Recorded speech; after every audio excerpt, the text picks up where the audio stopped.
सावधान, उपविश्य।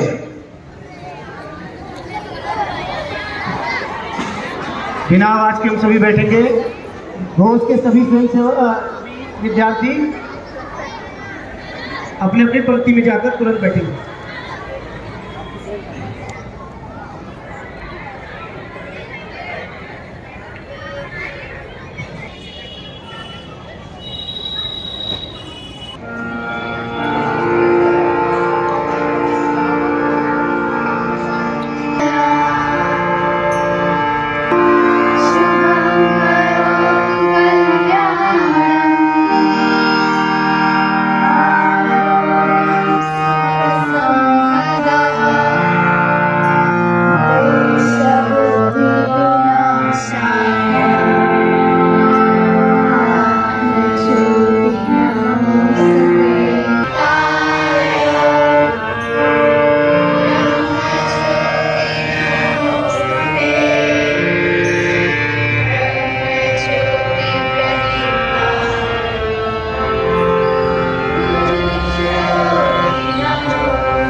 साधु की कुर्बानी कैसे कोई भुलाएगा, दशमेश पिता के वंशज का ऋण कैसे कोई चुकाएगा।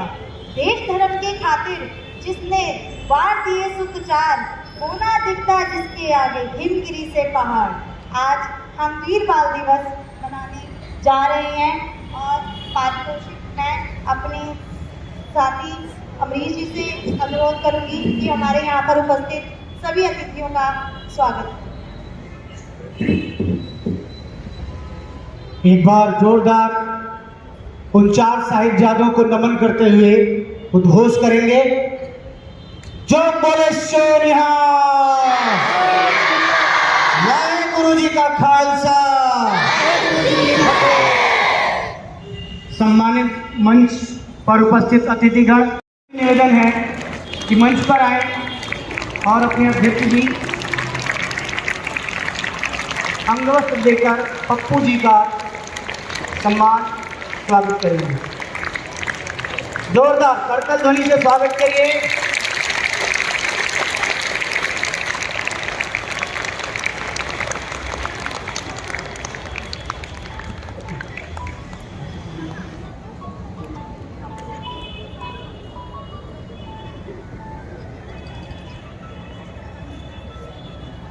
परिचय किस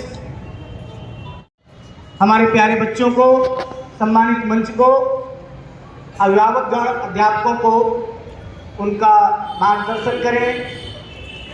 वीर बाल दिवस से संबंधित आपका वक्तव्य रहेगा।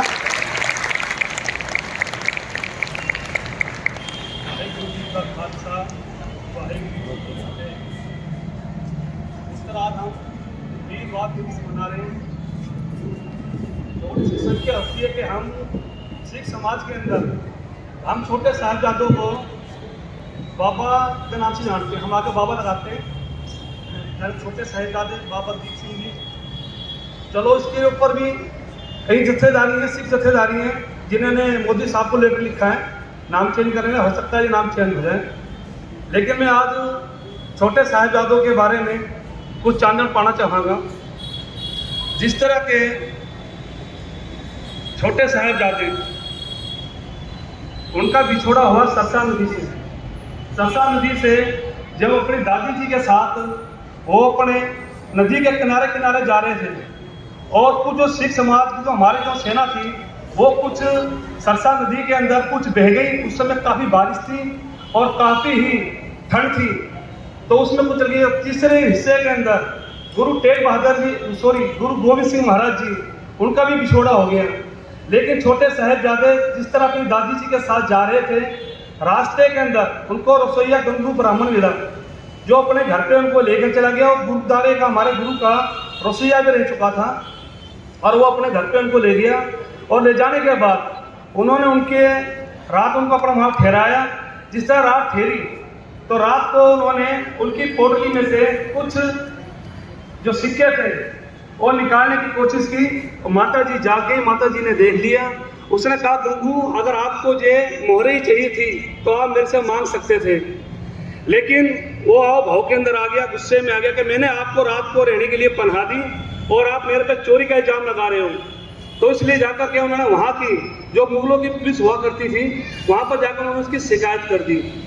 छोटे साहिबजादों को सुबह पकड़ा गया, उनको ले जाया गया और उनको काफ़ी लालच दिया गया कि आपको यहाँ का राजा बना दिया जाएगा, आपको यहाँ का मुद्दिर बना दिया जाएगा, आप धर्म पवित्र कर लो, आप क्यों ना हमारे समाज के अंदर आ जाओ, आपको धर्म पवित्र करना पड़ेगा।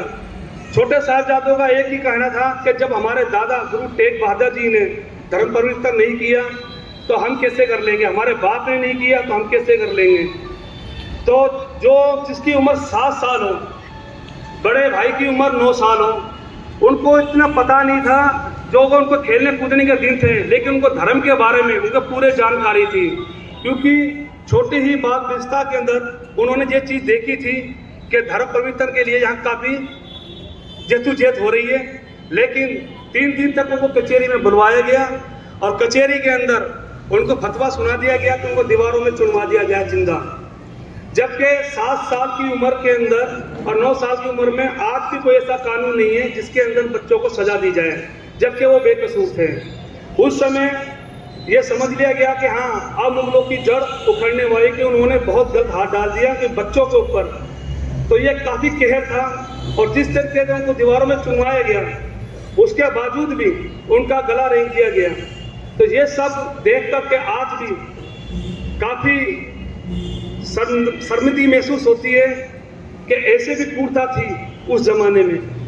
आज भी इन सबको लेकर के, छोटे साहिबजादों को या चारों साहिबजादों को लेकर के, पंजाब हो या हिंदुस्तान के अंदर कई ऐसे राज्य हैं, उन राज्यों में कई ऐसे गांव हैं जिनके अंदर ना ही तो इन दिनों के अंदर, इन 10 दिनों के अंदर, ना तो हमारे सिखों के अंदर जहाँ गुरु नानक नाम लेवा है जो, ना तो वो कोई शादी करते हैं, ना कोई जश्न मनाते हैं, और ना ही वो कोई अपने बिस्तर के ऊपर पलंगों पे सोते हैं, जमीन पर सोया करते हैं। आज तक ये रस्म चलती आ रही है छोटे साहिबजादों को लेकर के, कि छोटे साहिबजादों की जो सादत है वो भुलाई नहीं जा सकती।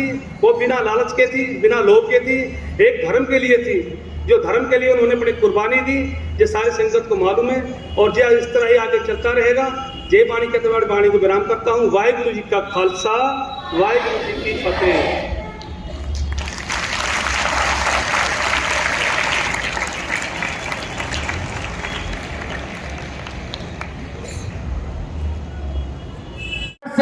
गर्ल्स यानी अंडर 17 गर्ल्स जिन्होंने दिल्ली स्टेट में योग में 2nd पोजीशन प्राप्त किया, ऐसे सभी बच्चे खड़े हो जाएंगे और तुरंत आएंगे। सोनाक्षी 8, शगुन 8, ऋषिका 8, डॉली 8, ज्योति 10, वैष्णवी 10th। इन सभी छात्राओं ने योग में अंडर 17 गर्ल्स द्वितीय स्थान प्राप्त किया। विद्या भारती प्रांत की योग प्रतियोगिता में 1st, 2nd, 3rd तीनों पोजीशन अपने पास ही रहे। 3rd position under 19 girls, under 19 girls 1st position योग प्रतियोगिता में। दृष्टि 9th क्लास, दृष्टि 11th class, Deepa 11th class, इच्छा 11th क्लास, करिश्मा 12th क्लास, स्नेहा 12th